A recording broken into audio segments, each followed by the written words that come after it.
Hello and welcome to The Good, The Bad and The Juicy, the series in which I give you a detailed explanation of the workouts as they're happening.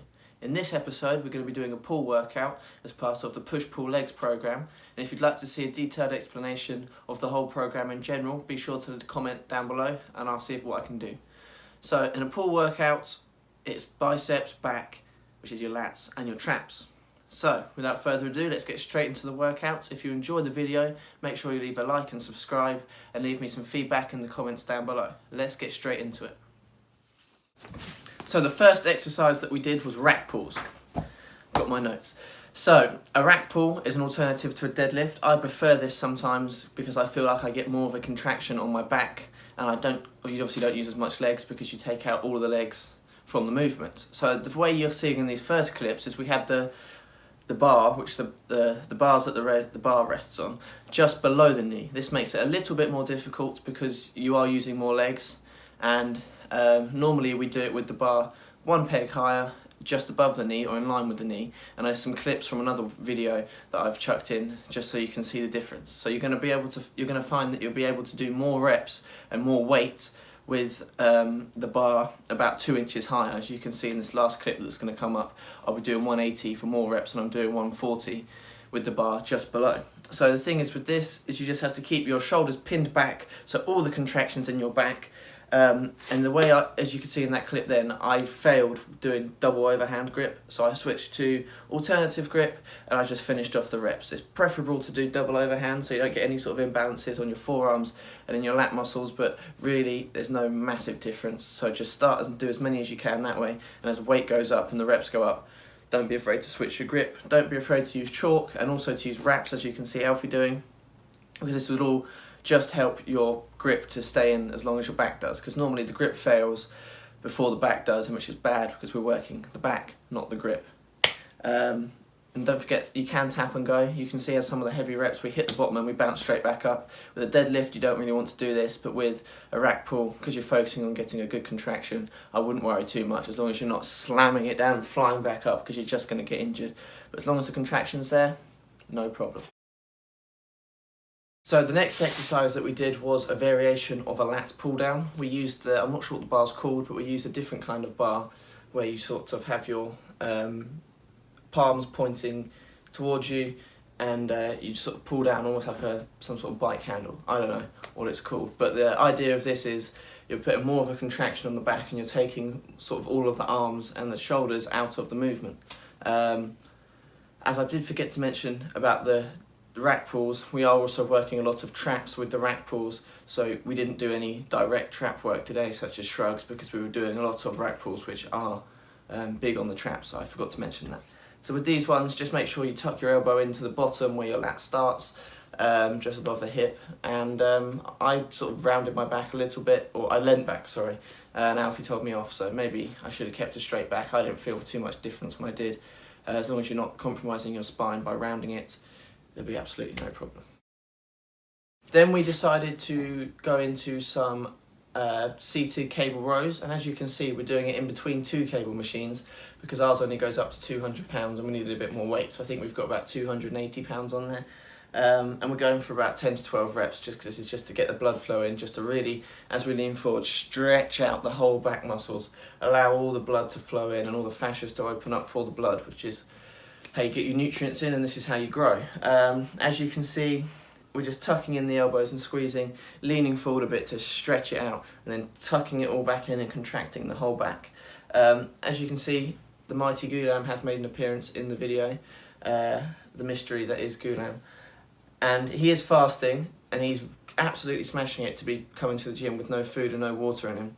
But as you can see, he is struggling a little bit, and he's sort of using a bit of momentum to pull the weight in, which is something you want to avoid ideally, and just focus on getting a good stretch and a good squeeze, and just drop the weight if you need to. The next exercise that we did was a bent over row, and as you can see I will chuck in a couple of variations that I did. You can do overhand or underhand. I absolutely do not do alternative grip on a bent over row. It defeats the object. You must either do double overhand or double underhand. No other options unfortunately, so do not let me catch you doing alternative grip. So I prefer every now and then mix it up, but I did both for you to see. So double overhand, you get more brachialis in the second bicep and the forearm action, and underhand you get more of bicep squeeze. But the problem is if you go heavy and you go double overhand, you run the risk of tearing your bicep. So as the weight goes up, I recommend just doing double over. As you can see, I stick to a weight I can do comfortably with good controlled reps. Alfie chose to go up a bit heavier, and you can see he's using a bit of momentum to swing it up, and he's not really bent over as much as he should be. That's okay, you can't do this with every set, but for a couple of sets, just at the top of the pyramid of the weight, that's absolutely fine, so don't worry about that, as long as you've got some squeeze and some good contraction in lighter weight. And as you can see, Guillem's not really bent over at all, he's just sort of doing a shrug. You do need to just try and bend over a little bit more to get the good contraction, the good squeeze. And of course, you do not want to round your back, because this will destroy your lower back if you do not keep your back straight and your shoulders pinned back. We then moved on to biceps, and we started with some alternating dumbbell curls, so we do one at a time. I prefer this to doing them both at the same time, because there's more of a need to swing if you do both, whereas if you're just doing one, you keep your back straight, your shoulders back, and you'll take out any cheating and any sort of trap involvement, which is also why we went very light. We didn't do a heavy weight, because as Wesley Vissers said in the interview, which I did in the last video, so make sure you check that out, the heavier you go, and if you're going too heavy and if you're doing them both at the same time, you're going to swing forward, your traps, your delts, sorry, not your traps, are going to become engaged, which is not what you're trying to work. You're trying to work the bicep and the bicep alone and the forearms. So just go nice and light, one at a time, to get the good squeeze, to get a good slow contraction. You want to be at a heavy enough weight that you fail at 10, but you don't want to fail any earlier. And when I say fail, I mean as soon as your form goes and you start to swing it, that's a fail as far as I'm concerned. So you need to perfect reps until 10, and if you were to do an 11, you'd be able to do an 11th, but it would be a swing, it'd be a cheat rep. One thing that's definitely worth mentioning is you need to do a slow eccentric motion as well. So everybody does a slow concentric up to flex the bicep, but then when they come down they just let it go, that's half the movement you've just, wasted. So slow on the up, slow on the down too, just to really tear everything and build up these arms to be absolutely massive. The final exercise and the second arm exercise that we chose to do was the preacher curl. Now this is something I don't normally do, because I kind of find it awkward to sort of, round my shoulders, etc. I don't really like it, but this workout, excellent. So we go really slow, full range of motion. I'm not going to here and then bring it back up. I'm going all the way down. I'm not sort of going and heaving like I'm putting down the anchor on a boat, on a pirate ship or something. I'm slow the whole way, slow eccentric again, getting a full squeeze, and there's no momentum. So this is a complete isolation exercise.